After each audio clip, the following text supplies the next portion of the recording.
Ahora nos encontramos con una maniobra verdaderamente sorprendente, que ante un juez belga se ponga en cuestión la corrección de la actuación nada menos que del Tribunal Supremo Español. Esto es impensable. Y por lo tanto, camuflar ese ataque a la jurisdicción española sobre unas supuestas declaraciones del magistrado instructor era sencillamente una trampa. De ahí que todas las asociaciones judiciales, menos una, estuvimos en desacuerdo, rotundamente en desacuerdo, con esa división que en un primer momento el Ministerio de Justicia pretendía realizar. Cierto es que 2 días más tarde modificó su postura, reconsideró sus cautelas iniciales y decidió asumir, sin fisuras, sin matices, de manera integral, la defensa ya no del juez Llarena, sino de la jurisdicción española. Aquí es verdad que nosotros quisimos tener un conocimiento exhaustivo del asunto. Queríamos saber si estaba actuando como ciudadano o como juez. Y ahí se plantean dudas desde el punto de vista de la ética judicial, porque el señor Llarena hace unas declaraciones a los medios de comunicación sobre un asunto que está él mismo instruyendo. Después está la posición del gobierno. Yo creo que la posición del gobierno en ningún caso ha cambiado. Desde luego, ni la de Jueces para la Democracia. Nosotros desde un principio lo teníamos claro. Había que personarse en el procedimiento civil ante los tribunales belgas en defensa de, insisto, de la integridad de la jurisdicción española. O dicho de otra manera, de la inmunidad de jurisdicción. No tiene la obligación de comparecer. Es un proceso civil y por lo tanto es suficiente con que en la vista de mañana comparezca su defensor y su representante procesal.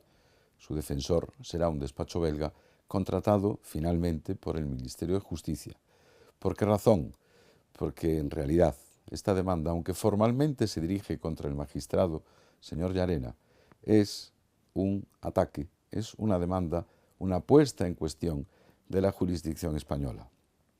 A través de una denuncia de falta de imparcialidad, pues lo que se pretende es cuestionar el sumario que se ha instruido por parte de quienes todavía no han comparecido ante la justicia española. De ahí que se haya entendido, de acuerdo con los informes del Servicio Jurídico del Estado, como una puesta en cuestión de la jurisdicción española y un ataque al propio Estado. Yo confío en que mañana, o si la decisión no se anuncia mañana, se anunciará en los próximos días, la demanda no resulte admitida a trámite. Es un auténtico disparate. Es un disparate poner en cuestión a la jurisdicción española ante un juez belga.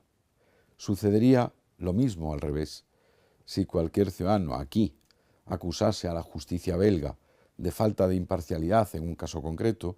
La respuesta lógica sería que esa crítica, desde luego disponible para las partes, de acuerdo con todos los ordenamientos jurídicos, la ejerciesen en el seno del proceso que se desarrolla en cada país.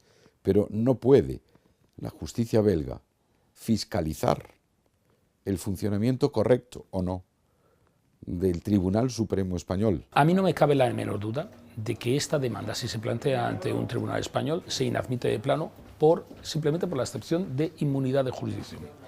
Y eso precisamente es lo que van a hacer el bufete que ha contratado el gobierno español. Se va a personar simplemente para plantear como excepción la inmunidad de jurisdicción y por tanto la inadmisión a trámite de la demanda. Con lo cual, yo creo que lo procedente sería la inadmisión a trámite de la demanda y con lo cual se procedería al archivo del asunto y se resolvería sin más. Cabe la posibilidad de que esta demanda de responsabilidad civil contra el señor Llarena pudiera al menos admitirse a trámite. ¿Cuáles son las consecuencias? Es evidente que, por un lado, el señor Llarena no tiene la obligación de personarse, puede hacerlo a través de su representación, pero claro, habría que ver entonces qué posibilidades o qué vías legales dispone el gobierno español para actuar en defensa de la integridad de la jurisdicción española. Eso es una de las interrogantes y, por otro lado, es evidente que se produciría una quiebra en la confianza mutua que debe de presidir una comunidad de derecho como es la Unión Europea. Volveríamos a incidir, desgraciadamente una vez más, en los últimos meses, en la pérdida de confianza entre Estados, entre la solidez democrática de los Estados que conforman la Unión Europea.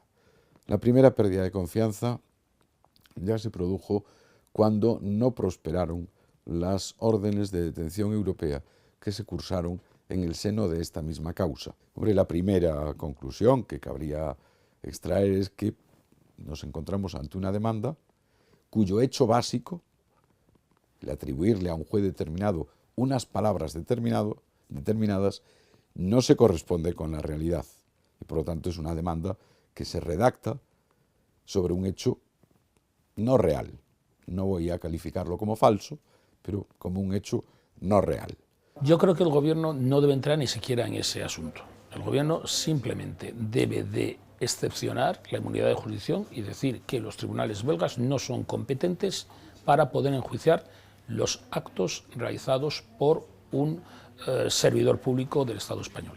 Y sin más, creo que no es necesario entrar a valorar si hay un error o no en la traducción del francés al español, de la demanda.